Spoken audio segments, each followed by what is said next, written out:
Hello everyone, I Kuldeep welcome you all to today's session of 20 GK question specifically curated from Hindu as well as Indian Express। तो news analysis देखिए और फिर इन questions को solve करिए।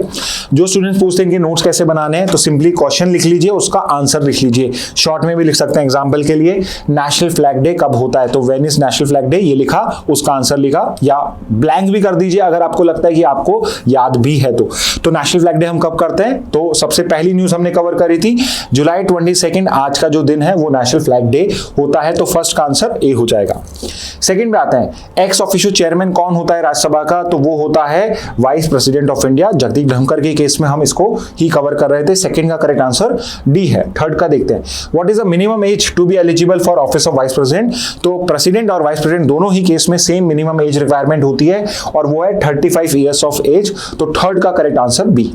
Fourth क्या आते हैं, vice president is elected by an electoral college consisting of members from home, only Lok Sabha, only Rajya Sabha, parliament and state legislative assemblies या both houses of parliament. So correct answer fourth का है D. Lok Sabha और राज्यसभा के elected और nominated सारे type के जो members हैं वो करते हैं, यानी मेंबर ऑफ पार्लियामेंट्स और एमपीज वाइस प्रेसिडेंट को इलेक्ट करते हैं। फोर्थ का आंसर डी।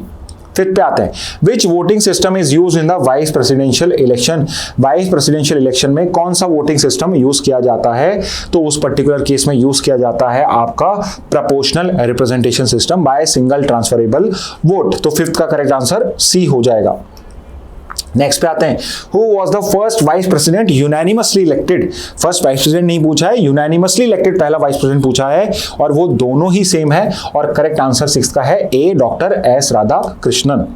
अब तीन आपको ऑप्शन दिख रहे हैं, ट्राई टू रिकॉल अगर आपने अभी जस्ट करा है कि इनके लिए और इनके लिए क्या क्या इनका क्या इंटरेस्टिंग फैक्ट है। सेवेंथ पे आते हैं, who was the first Dalit to become vice president of India, तो पहले Dalit vice president of India थे आपके के आर नारायणन, जो पहले दलित प्रेसिडेंट भी बने। सेवेंथ का सी हो जाएगा।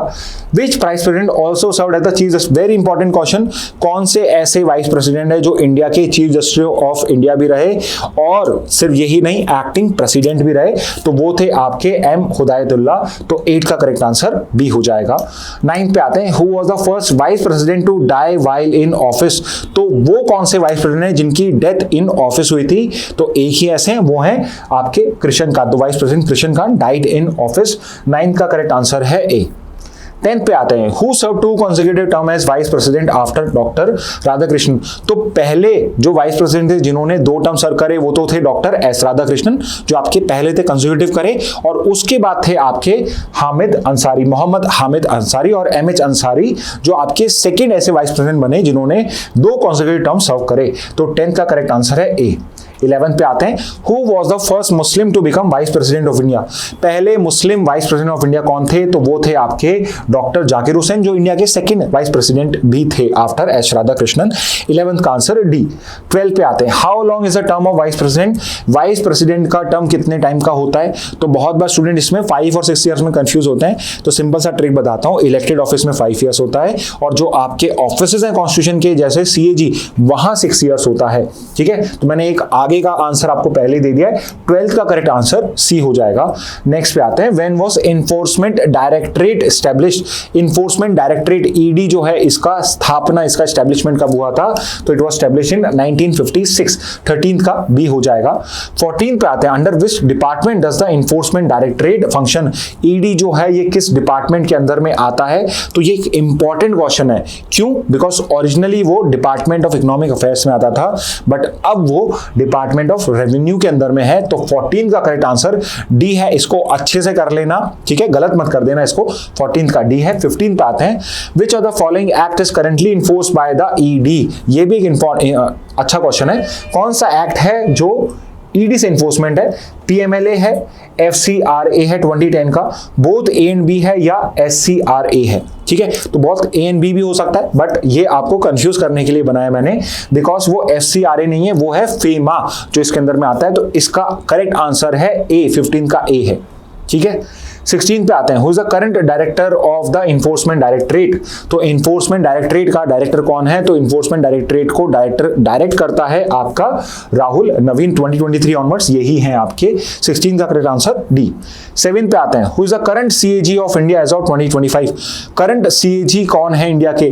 तो पिछले तो थे जीसी मुर्मू, राजीव महर्षि, विनोद राय, ये भी पुराने हैं। और करंटली जो आपके सीएजी हैं वो है के संजय मूर्ति, जिन्होंने अभी अभी रेलवे का यहाँ पे रिपोर्ट सबमिट करा है। 17 का करेक्ट आंसर डी हो जाएगा। 18 पे आते हैं, what is the tenure of CAG of India. CAG का टेन्योर कितना है? तो इंडिया के अंदर में सीएजी का टेन्योर है 6 इयर्स और अंटिल 65 इयर्स ऑफ एज। तो 18 का करेक्ट आंसर है सी।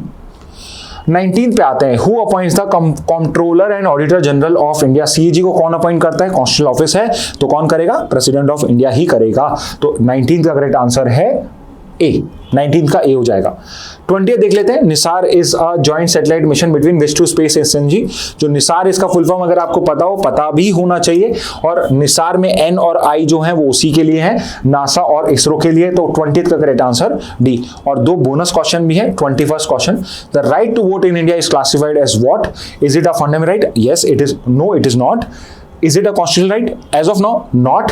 Is it a statutory right? Answer is yes, it is a statutory right. Is it a natural right? It's not a natural right. Natural right होता है जो human beings को nature provide करती है, जो naturally हर किसी के पास होने चाहिए. So it is not a natural right also. It is a statutory right only. तो 21 का C हो जाएगा. एक और क्वेश्चन देख लो. As per Indian law, the minimum age for voting in India is minimum age voting की क्या है? तो कोई भी इलेक्शन इंडिया में हो रहा है तो उसके लिए मिनिमम वोटिंग एज है 18 ईयर्स। तो एडल्टहुड की जो एज है वो ही आपकी वोटिंग एज भी है। और करंटली आपकी एडल्टहुड होती है एट द एज ऑफ 18। तो 22 का करेक्ट आंसर है ऑप्शन बी।